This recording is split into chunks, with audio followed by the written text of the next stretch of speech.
Puji nama Tuhan, Bapak Ibu Saudara sekalian, kita bisa kembali lagi beribadah untuk mendengarkan firman Tuhan. Hari ini kita akan mendengarkan firman Tuhan dari Filipi pasal yang keempat ayat 13 sampai 20. Saudara, kita telah menyelesaikan surat Filipi ini. Cukup lama, kita hari ini adalah bagian terakhir dari surat Filipi yang sering kali saya berikan kepada saudara. Saya memberi judul tentang memberi untuk memberitakan Injil. Filipi 4 ayat 13 sampai 20. Segala perkara dapat kutanggung di dalam Dia yang memberi kekuatan kepadaku. Namun baik juga perbuatanmu, bahwa kamu telah mengambil bagian dalam kesusahanku. Kamu sendiri tahu juga, hai orang-orang Filipi, pada waktu aku baru mulai mengabarkan Injil, ketika aku berangkat dari Makedonia, tidak ada satu jemaat pun yang mengadakan perhitungan hutang dan piutang dengan aku selain daripada kamu. Karena di Tesalonika pun kamu telah 1-2 kali mengirimkan bantuan kepadaku. Tetapi yang kuutamakan bukanlah pemberian itu, melainkan buahnya yang makin memperbesar keuntunganmu. Kini aku telah menerima semua yang perlu daripadamu. Malahan lebih daripada itu aku berkelimpahan, karena aku telah menerima kirimanmu dari Epafroditus, suatu persembahan yang harum, suatu korban yang disukai dan yang berkenan kepada Allah. Allahku akan memenuhi segala keperluanmu menurut kekayaan dan kemuliaannya dalam Kristus Yesus. Dimuliakanlah Allah dan Bapa kita selama-lamanya. Amin. Nah, saudaraku, ini yang kita bisa lihat dari ayat-ayat ini. Ini Paulus sangat senang sekali kepada jemaat yang ada di Filipi. Sebab jemaat yang di Filipi tahu memberi untuk pekerjaan Tuhan. Untuk apa? Untuk pemberitaan Injil. Dan tidak semua orang bisa. Apalagi jemaat di Filipi bukan jemaat yang kaya raya, tapi jemaat yang sederhana. Tetapi sejak awal pelayanan Paulus, jemaat di Filipi diberi oleh Tuhan hati yang penuh kemurahan untuk pemberitaan Injil. Itulah sebabnya saya berikan bagian ini adalah memberi untuk memberitakan Injil. Nah, saudara, di dalam ayat yang ke-13, Paulus bilang, segala perkara dapat kutanggung di dalam Dia yang memberi kekuatan kepadaku. Maksud Paulus mengucapkan ini bahwa dia bisa menanggung semua perkara. Termasuk kalau jemaat di Filipi tidak memberi, Paulus mengatakan dia sanggup. Bukan karena kekuatan dia, tetapi karena Tuhan yang memberi kekuatan. Saudara, Paulus mengatakan ia dapat menanggung segala perkara. Bukan karena kekuatan, tetapi karena kekuatan yang Tuhan berikan kepadanya. Ini yang ada.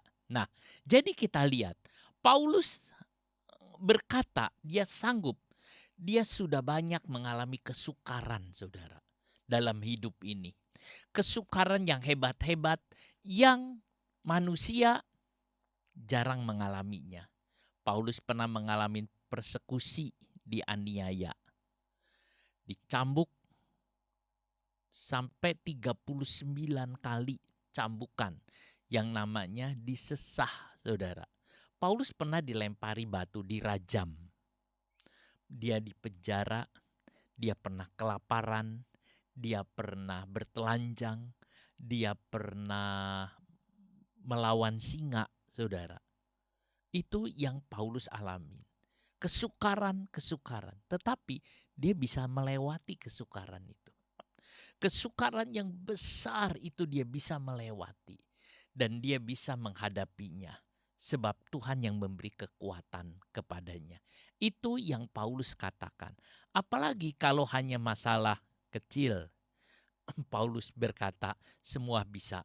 Kadangkala saudara kita meminta kepada Tuhan fasilitas untuk menghadapi persoalan hidup. Tuhan berikan aku fasilitas ini. Tuhan aku berikan ini. Tanpa fasilitas ini aku rasa-rasanya enggak bisa.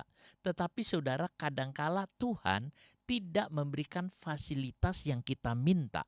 Tapi Tuhan memberikan kepada kita kekuatan untuk menanggung semua kesukaran yang ada, saudara. Jadi saudara, ada dua hal yang Tuhan bisa jawab. Yang pertama memberikan fasilitas seperti yang saudara minta. Yang kedua adalah memberikan kekuatan kepada kita untuk mampu menanggung semua perkara yang menimpahnya. Saudaraku, Tuhan menyanggupkan kita untuk mengatasinya. Tuhan memberikan kepada kita kemampuan. Bisa. Apalagi kalau kita berjalan dengan Tuhan, pasti bisa, saudara. Bisa, sanggup jalan dengan Tuhan. Saudara, kemarin saya buat satu studi kata tentang Yeditiah. Yeditiah itu nama anak dari Daud. Daud punya anak dikasih nama Yeditiah. Yeditiah itu akhirnya diganti namanya Salomo. Saya bilang begini, Yeditiah itu nama yang bagus. Yeditiah itu dari 3 kata. Yat ditambah dengan yat ditambah dengan yah. Yeditiah jadi namanya. Yat itu artinya tangan. Ditambah dengan tangan ditambah dengan yah. Yah itu artinya Tuhan. Jadi kalau tangan ketemu tangan itu namanya bergandengan tangan. Itu namanya jalan. Dengan siapa? Dengan Tuhan. Nah, jadi Daud berkata untuk anaknya, nama anakku adalah berjalan bersama dengan Tuhan. Kalau kita jalan dengan Tuhan, pasti kita sanggup mengatasi segala sesuatu. Sebab jalan dengan Tuhan. Tuhan ngasih kekuatan kepada kita. Bagaimana caranya Tuhan ngasih kekuatan? Tuhan ngasih kekuatan dengan memasukkan kekuatannya kepada kita. Itu bisa firman, bisa kuasa yang Tuhan berikan. Itu karena kita terbuka kepada Tuhan. Saudara, misalnya saudara sakit atau di rumah sakit, kadang-kadang kita ngelihat orang sakit di rumah sakit lemah. Lalu dokter infus. Ada kabel lalu kemudian dimasukkan ke dalam tubuh kita. Lalu ada cairan, saudara. Itu namanya infus. Supaya apa? Supaya tetap kuat. Karena dia tidak bisa makan. Jadi terpaksa diinfus, dimasukkan obat. Nah, itu yang ada. Paulus diberi kekuatan oleh Tuhan. Seperti itu dia dimasukkan kekuatan atau seperti infus. 1 Timotius pasal 1 ayat 12. Aku bersyukur kepada Dia yang menguatkan aku, yaitu Kristus Yesus Tuhan kita, karena Ia menganggap aku setia dan mempercayakan pelayanan ini kepadaku. Dia katakan yang menguatkan. Saudara, dalam Alkitab kita menemukan Abraham dan Sarah. Tuhan janji kepada Abraham dan Sarah akan mempunyai anak. Sampai usia hampir 100 tahun, Abraham umurnya 99 tahun, saudara, lalu Sarah 89 tahun, masih belum punya anak. Abraham dengan Sarah menunggu sekian lama. Sampai rahimnya Sarah sudah mati. Artinya udah nggak mungkin punya anak. Tetapi apakah imannya Abraham itu lemah, putus asa?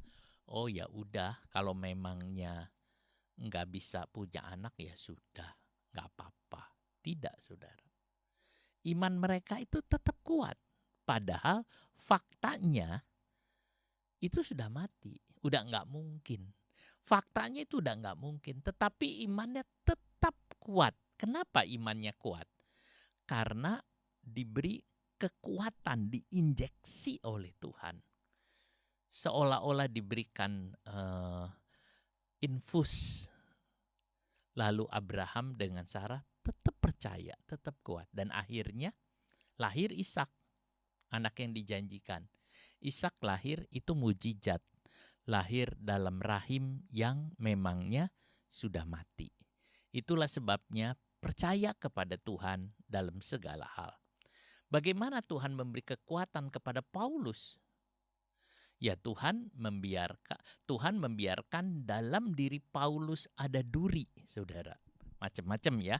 Kadang-kadang Tuhan memberikan firman Tuhan kepada Paulus, memberikan penglihatan. Tapi yang saya sebut di sini juga Tuhan memberikan duri. Karena saya menulis duri itu karena berpikir orang mana mungkin duri kok bisa memberi kekuatan. Bukankah duri itu menimbulkan kelemahan? Tidak, saudara. Duri yang Paulus alami itu, duri dalam daging itu, memang membuat Paulus itu menjerit kepada Tuhan. Berulang kali dia bicara, Tuhan ambil duri ini. Tapi Tuhan mengatakan tidak, cukup kasih karuniaku. Dalam kelemahanmu kekuatanku sempurna. Setelah Rasul Paulus memahami bahwa di dalam kelemahan kita kekuatan kita sempurna, Paulus bersuka cita. Kenapa saudara? Seringkali dalam kelemahan kita banyak berseru kepada Tuhan, Tuhan aku lemah, aku tidak mampu. Maka kekuatan Tuhan memenuhi kita. Sehingga kekuatan kita lebih kuat lagi. Kekuatan kita kecil saudara. Kalau kekuatan Tuhan itu besar. Saat kita lemah, kita menjerit ke Tuhan. Tuhan kasih kekuatan yang besar. Kalau kita tidak ngejerit ke Tuhan, maka kekuatan kita itu kecil. Orang yang mengandalkan kekuatan sendiri, itu saudara, dia bisa tapi kecil. Saat dia berkata, Tuhan aku gak mampu. Nah, bulak-balik Paulus begitu. Karena duri itu yang membuat dia berkata, Tuhan aku gak mampu. Akhirnya dikasih kekuatan yang besar oleh Tuhan. Dia bisa ngatasin banyak hal. Dalam kelemahanmu kekuatanku sempurna. Saudara, itu yang ada. Nah sekarang, bagaimana kita bersikap tergantung kita. Saat Paulus dan Silas ada dalam penjara, dia dipukul saudara, lalu kemudian dimasukkan di penjara, punggungnya lagi kesakitan. Pada waktu dia di penjara, dia malah nyanyi. Biasanya orang di dalam penjara, lalu badannya pada sakit-sakit karena dipukul, dia akan berkata, aduh aku sakit, aduh dia ngeteriak, aduh. Tetapi Paulus dengan Silas milih tidak berkata aduh, aduh. Tapi dia malah menyanyikan himne, nyanyikan puji-pujian, nyanyikan mazmur. Nah saudara, itu yang ada. Jadi tergantung kita, saat kita ngalamin masalah, kita mau pilih mana?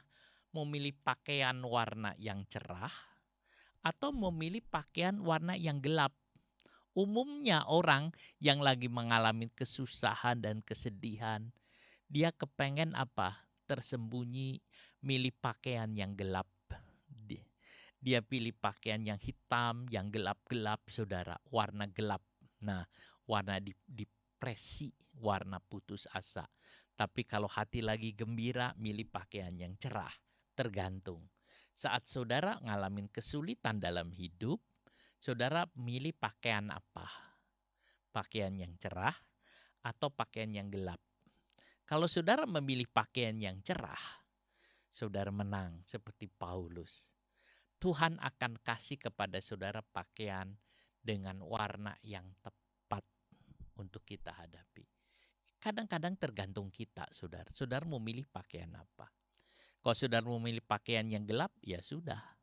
Tapi kalau sudah mau pakai pakaian yang cerah, ya juga demikian.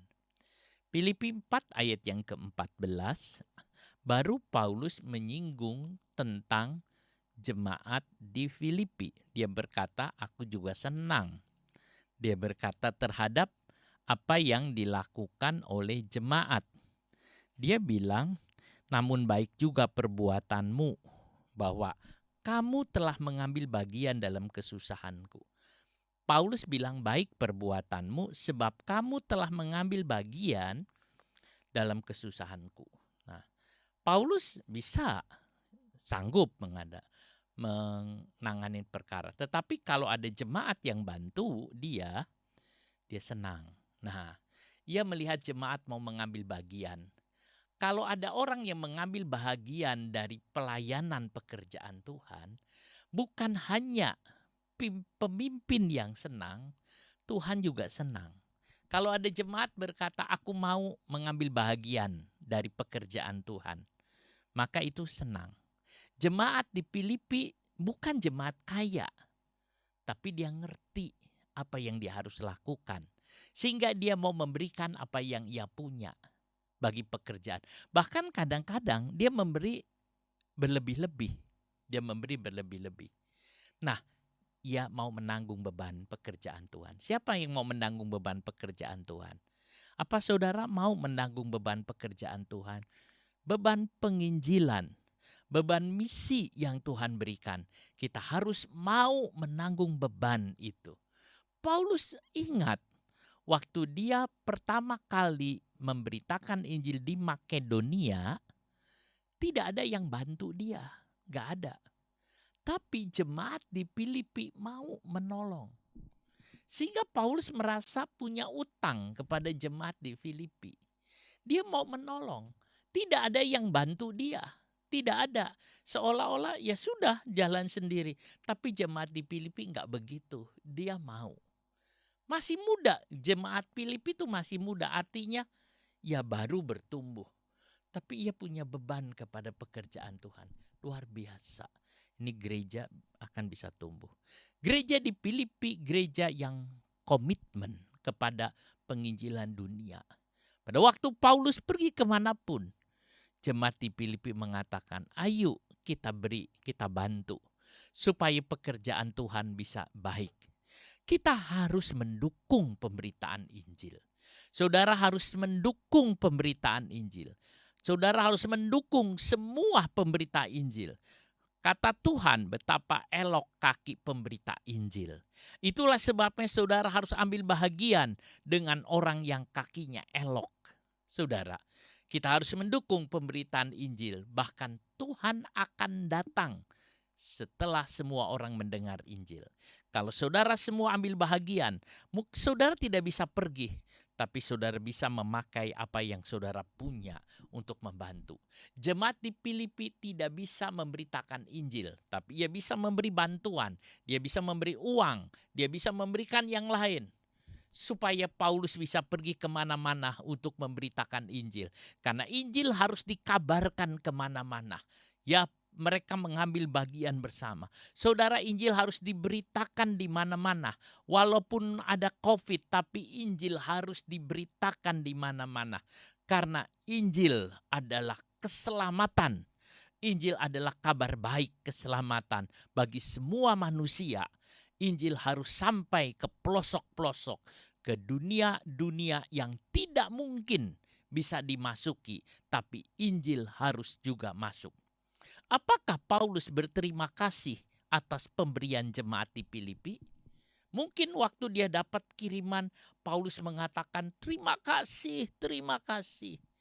Tapi tidak ada ayat yang bilang Paulus mengatakan terima kasih kepada jemaat yang di Filipi. Paulus tidak berterima kasih kepada jemaat yang di Filipi, tapi dia bersyukur kepada Tuhan. Dia mengatakan, terima kasih Tuhan, aku bersyukur kepadamu atas pemberian jemaat dari jemaat di Filipi ini. Sebab apa?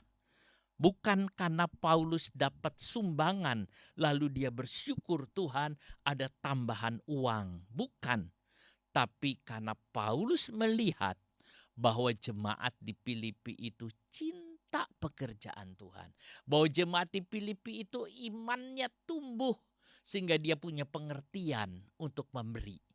Orang yang punya pengertian untuk memberi adalah orang yang imannya sedang bergerak maju. Itulah sebabnya Paulus bersyukur kepada Tuhan atas apa yang jemaat itu katakan.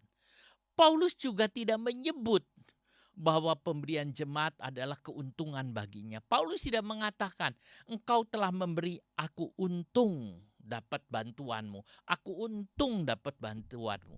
Tetapi tidak begitu, saudara. Paulus tidak menyebut pemberian itu menguntungkan aku. Tetapi Paulus mengatakan, pemberianmu menguntungkan kamu. Saudara, mungkin saudara masih belum bisa nangkep. Pemberianmu menguntungkanmu. bukan menguntungkan aku. Kalau ada orang ngasih ke saya, yang untung siapa? Saudara pasti mengatakan yang untung saya, karena saya dapat kiriman. Ada orang kirim saya, oh ya. Tetapi tidak, saudara. Yang untung adalah yang memberi. Itu yang Paulus singgung. Pada waktu pandemi ini, ada orang-orang yang digerakkan Tuhan untuk membantu hamba-hamba Tuhan, untuk membantu pendeta-pendeta yang di desa, yang jumlahnya miskin, mereka nggak bisa ada berjemaat, mereka nggak ada apa, lalu mereka bantu. Ada yang bantu pendetanya, ada yang bantu semua dalam kondisi yang COVID ini. Tetapi saudara, yang untung siapa? Pertama, senang kalau melihat jemaat bisa memberi, maka pendeta atau gembala akan berkata, terima kasih Tuhan, aku bersyukur kepadamu. Jemaat ngerti apa yang harus dilakukan. Dan yang kedua, saudara, keuntungan buat saudara yang memberi. Itu keuntungan buat saudara kalau saudara memberi. Paulus tidak pernah meminta kepada jemaat bantuan, tidak pernah. Sebab ia menjaga jangan timbul fitnah. Paulus tidak mau disalahartikan bahwa dia mencari keuntungan buat dirinya sendiri. Dia tidak pernah ngomong. Tetapi ia bersuka cita kalau melihat jemaat tahu apa yang harus dilakukan. Paulus bersuka cita kalau dia lihat. Paulus bisa bicara terus terang, ngomong. Tetapi Paulus tidak mau. Dan waktu lihat jemaat di Filipi tahu memberi, dia senang sekali. Saudara, waktu Paulus ada di Tesalonika, tempat yang jauh, bukan jemaat Tesalonika yang memberi. Jemaat di Filipi dia kirim, dia beri. Luar biasa jemaat ini, saudara. Sampai 2 kali dia dapat bantuan. Waktu Paulus ada di Korintus, tidak ada yang beri. Paulus bekerja, dia buat tenda. Jarang ada yang melihat hal itu. Tapi jemaat di Filipi luar biasa. Sehingga Paulus terkenang waktu di dalam penjara tentang kasih dari jemaat ini. Ayat 17. Di dalam ayat yang ke-17 Paulus bilang, tetapi yang kuutamakan bukanlah pemberian itu, melainkan buahnya yang makin membesar, yang makin memperbesar keuntunganmu. Paulus mengatakan, bukan yang aku cari itu pemberianmu. Bukan pemberianmu yang aku cari. Bukan, tetapi buah yang muncul. Buah, saudara. Ada orang mungkin memberi, dia mengatakan, oh ya aku ngasih ini, ngasih. Bukan pemberian. Mungkin saudara ada orang diberkati Tuhan, dia cinta sama gembalanya, dia mengatakan ini untuk Pak Gembala, ini untuk pastori. Saudara, ya kita mau berterima kasih atas perhatian, tapi berterima kasihnya kita karena Tuhan, karena jemaat memahami dan mengerti, satu. Dan yang kedua, karena ngelihat ada buah pelayanan yang muncul, itu yang ada. Bukan pemberiannya, bukan jumlah pemberiannya, tetapi adalah buah pelayanannya, saudara. Buah pelayanannya. Mungkin ada orang mengatakan, nih lihat aku memberi, bukan. Si pendeta tidak melihat berapa banyak kamu memberi. Tetapi dia melihat buah pelayanan yang dilakukannya. Jadi pemberian jemaat itulah buah pelayanan. Buah itulah hasil untuk suatu keuntungan. Orang yang akan memberi itu, saudara, orang yang memberi itu dapat keuntungan besar. Jadi kesenangan Paulus bukan kan dapat bantuan. Senang sih senang, tapi lebih senang lagi kalau ngelihat buah yang ada. Semua gembala, semua pendeta ingin ngelihat buah yang muncul dari jemaat. Apa yang dikatakan Paulus adalah bahwa setiap pemberian untuk pekerjaan Tuhan itu ada keuntungan, saudara. Sebab dia memberi kepada Tuhan. Dan Tuhan tidak pernah berhutang. Saudara, mengumpulkan Jadi kalau kita memberi untuk pekerjaan Tuhan untuk Tuhan, maka orang itu mengambil bahagian dari si pendeta itu. Misalnya, Rasul Paulus pergi memberitakan Injil ke Tesalonika. Jemaat di Filipi memberi kepada Paulus untuk pelayanan di Tesalonika. Maka, saudara, maka si jemaat Filipi ini sepertinya dia pergi ke Tesalonika. Maka dia mendapat keuntungan dari pelayanan itu. Dia menginvest kekayaan untuk di sorga. Dia punya harta di sorga. Ketika kita memberi untuk pekerjaan Tuhan, itu seperti kita menyimpan harta kita di sorga. Setiap kali kita memberi, kita melakukan investasi rohani yang akan mendatangkan keuntungan rohani. Tuhan akan memberikan kepada kita keuntungan, saudara. Kadangkala di dunia juga kita bisa menikmatinya. Terutama nanti kehidupan kekal di sorga. Itu yang ada. Setiap kali kamu menginvestasikan waktu, harta, bakat untuk kerajaan Tuhan, itu jadi buah karpos dalam rekening kamu. Saudara punya rekening di sorga. Setiap kali kamu menginvest waktu, menyediakan waktu kamu untuk Tuhan, untuk berdoa, untuk mengerjakan sesuatu, lalu saudara juga menginvestasikan harta saudara, atau saudara punya bakat saudara diberikan kepada Tuhan, maka saudara telah menginvestkan di dalam rekeningnya Tuhan. Nanti, saudara, itu akan dibayarkan kepada saudara. Itu punya saudara. Seperti saudara menginvest. Ada orang saudara menginvestkan uangnya untuk masuk ke satu mungkin asuransi saudara. Ternyata tidak untung, malah rugi. Udah sekian banyak rugi. Tapi kalau kita ke Tuhan selalu untung. Saudara, Tuhan selalu untung. Nah, saudara, itu yang ada. Jadi manfaatnya untuk siapa? Untuk kita. Tuhan akan mengembalikan, katanya, berlipat kali ganda. Nah, memberi dan menerima. Lukas 6:38, yang memberi akan menerima. Bahkan lebih. Nah, saudara, coba saudara kasihkan perahu saudara kepada Tuhan. Berikan perahu saudara kepada Tuhan Yesus. Jadi mimbar. Maka perahu saudara akan penuh dengan ikan. Ya dulu kan Petrus itu punya perahu. Perahunya itu dipakai oleh Tuhan Yesus jadi mimbar untuk dia khotbah. Jadi orang banyak itu ada, lalu kemudian Yesus di atas perahu dan dia khotbah. Setelah selesai, Yesus lebih dalam lagi, perahu Petrus penuh dengan ikan. Berikan perahumu, maka perahumu akan penuh dengan ikan, saudara. Itu yang ada, karena dikembalikan oleh Tuhan dengan keuntungan. Berikan tempat untuk Yesus makan malam. Saudara, ada satu ruangan besar, itu gambarnya The Last Supper, saudara. Di Last Supper itu, saudara, Yesus dengan murid-muridnya makan. Oke, ya. Lalu dia makan dengan murid-muridnya di sana. Itu ruangan itu. Ada orang memberi.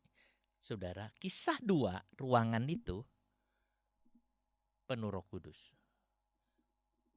Berikan ruanganmu, berikan kamarmu kepada Yesus.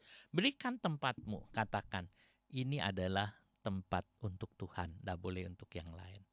Maka Roh Kudus akan dicurahkan di situ.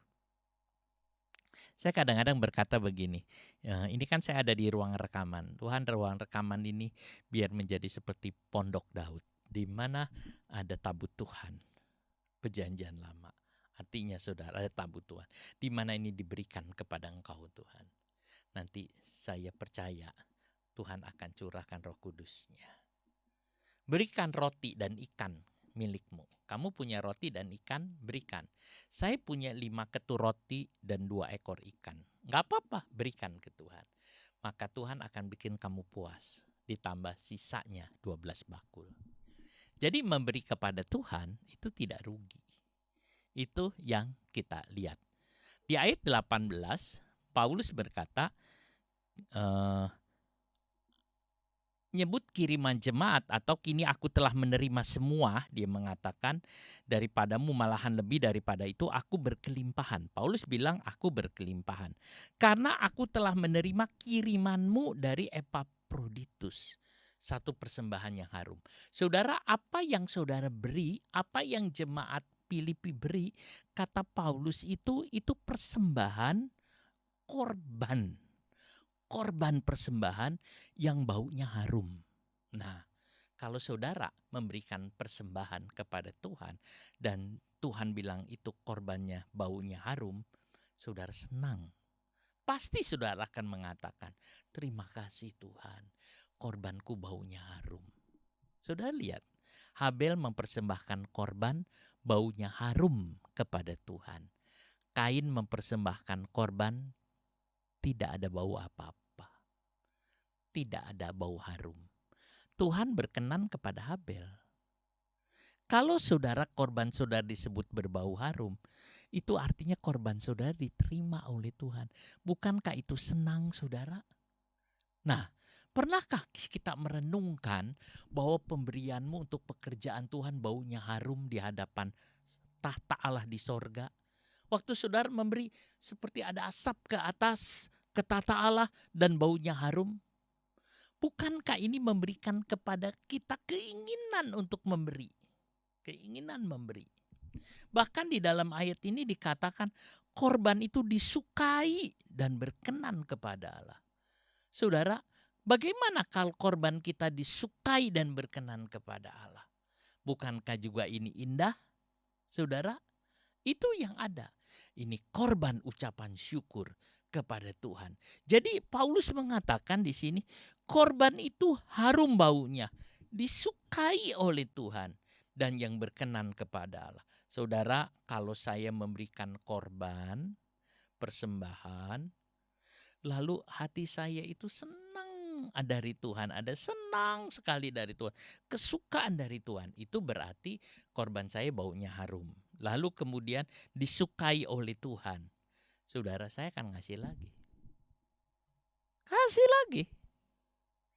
Tuhan, engkau senang. Iya, kasih lagi. Tuhan, engkau senang. Kasih lagi. Kenapa? Karena Tuhan senang.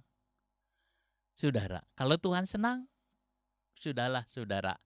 Kalau Tuhan senang, jangan saudara mikir apa-apa. Itu yang ada. Tuhan senang.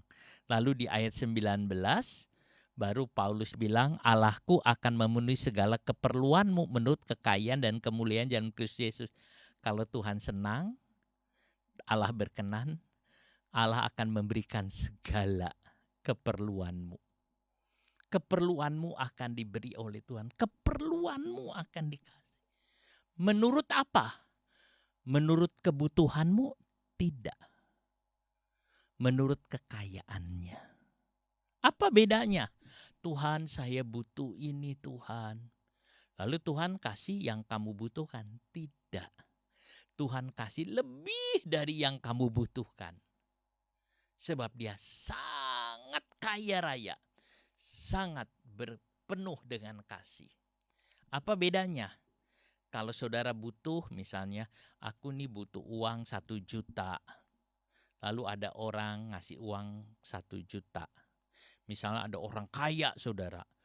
Lalu kamu butuh uang 1 juta. Dan orang mengatakan ini 1 juta untuk kamu. Dia memberikan menurut kebutuhanmu. Kamu butuh 1 juta, kasih 1 juta. Tapi kalau kamu berkata aku nih butuh 1 juta. Lalu orang itu kasih ke kamu 100 juta. Maka dia memberikan menurut kekayaannya. Itu artinya. Jadi kalau meminta 1 juta dikasih 100 juta. Itu artinya memenuhi menurut kekayaannya. Inilah pemberian berkelimpahan dari Tuhan. Paulus bilang, Allahku akan memenuhi segala keperluanmu menurut kekayaan dan kemuliaannya.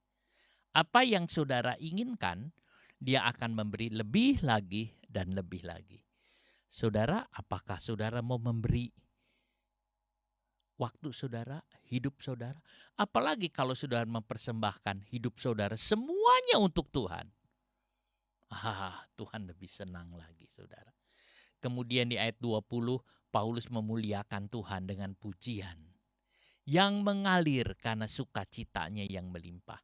Dia dilihat di dalam ayat 20, dimuliakan Allah dan Bapa kita selama-lamanya. Memuji Tuhan dengan sukacita yang melimpah di dalam surat ini. Sebab apa? Kekayaan dan anugerah Tuhan yang tercurah begitu besar dengan tidak ada henti-hentinya. Ingat, saat itu Paulus ada di dalam penjara. Dia lihat itu dan dia senang sekali.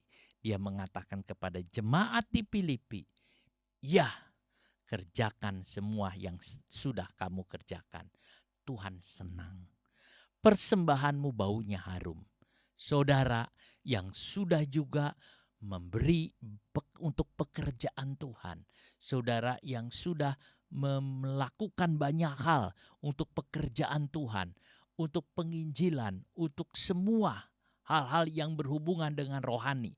Tuhan berkata juga, persembahanmu berbau harum dan berkenan kepada Allah, korban yang disukai. Dan di ayat 19 baru doaku berkata, Allahku akan memenuhi segala keperluanmu menurut kekayaan dan kemuliaannya dalam Kristus Yesus.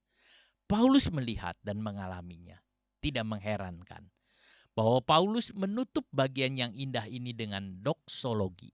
Itu dokso itu dari kata dokso, itu doksa, itu artinya mulia, sudah dari kemuliaan.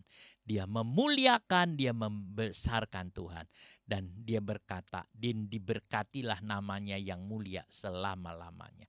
Nama Tuhan diberkati dan seluruh bumi dipenuhi dengan kemuliaannya. Mazmur 72 ayat yang ke-19. Mazmur 72 ayat 19.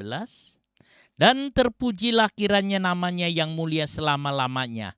Dan kiranya kemuliaannya memenuhi seluruh bumi. Amin, ya amin. Saudara, itu yang ada. Biar saudara memiliki hati yang rindu untuk bantu pekerjaan Tuhan, pemberitaan Injil. Ini yang perlu. Kita akan menyanyi satu nyanyian. Ini lagu yang lama tetapi indah untuk kita nyanyikan. Puji Tuhan, saudara, kita akan menyanyikan nyanyian lagu Tuhan ini aku, jadikanlah ku alatmu. Tuhan ini aku, jadikanlah ku alatmu untuk memberitakan Injilmu.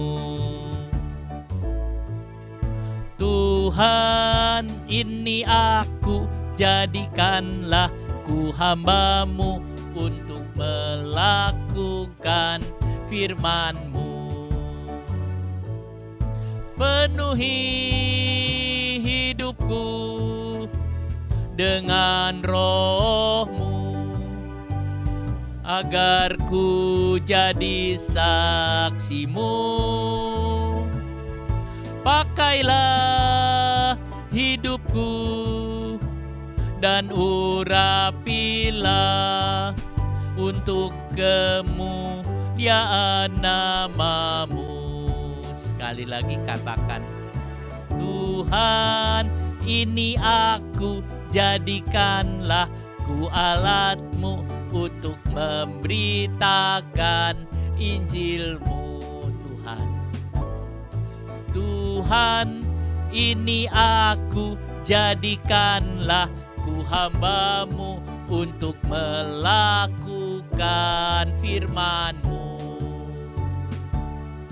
Penuhi hidupku dengan roh-Mu, agar ku jadi saksi-Mu. Pakailah hidupku dan urapilah untuk kemuliaan nama-Mu. Refnya, penuhi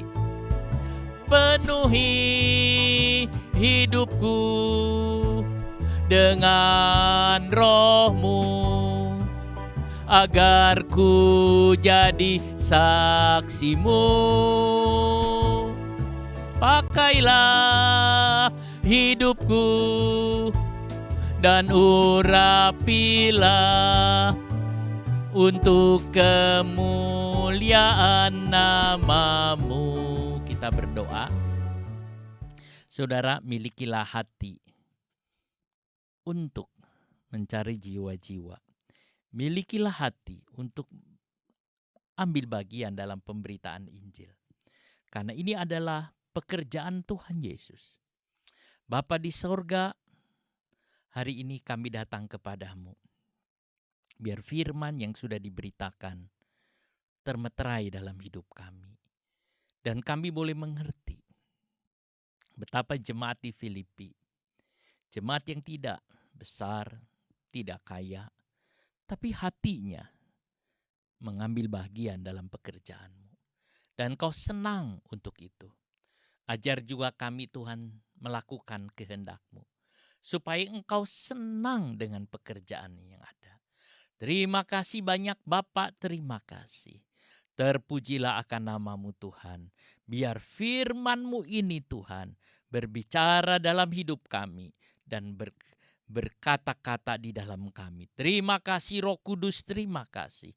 Tanamkan di dalam hati kami. Terpujilah akan nama-Mu Bapa, terima kasih. Haleluya, haleluya. Tuhan, ajar kami. Jadikan kami alat. Terima kasih Bapa. Hamba-Mu berdoa bagi jemaat-Mu. Engkau selalu memberkati kami dan memberkati. Berkatilah ya Bapa. Terima kasih Roh Kudus, terima kasih. Terpujilah akan nama-Mu Tuhan Yesus. Terima kasih Bapa, terima kasih. Saudaraku yang kekasih, dalam nama Tuhan Yesus Kristus, terimalah berkat kasih karunia dari Tuhan Yesus Kristus. Kasih dari Allah Bapa dan persekutuan dalam Roh Kudus menyertai saudara sekalian mulai sekarang sampai selama-lamanya. Demi nama Tuhan Yesus. Amin. Kita nyanyi nyanyian terakhir, menang besar di pihak kita. Menang besar di pihakku, menang besar di pihakku. Tuhan peranggantiku, ku berdiam juga. Menang besar di pihakku, menang besar di pihakku, menang besar di pihakku. Tuhan peranggantiku,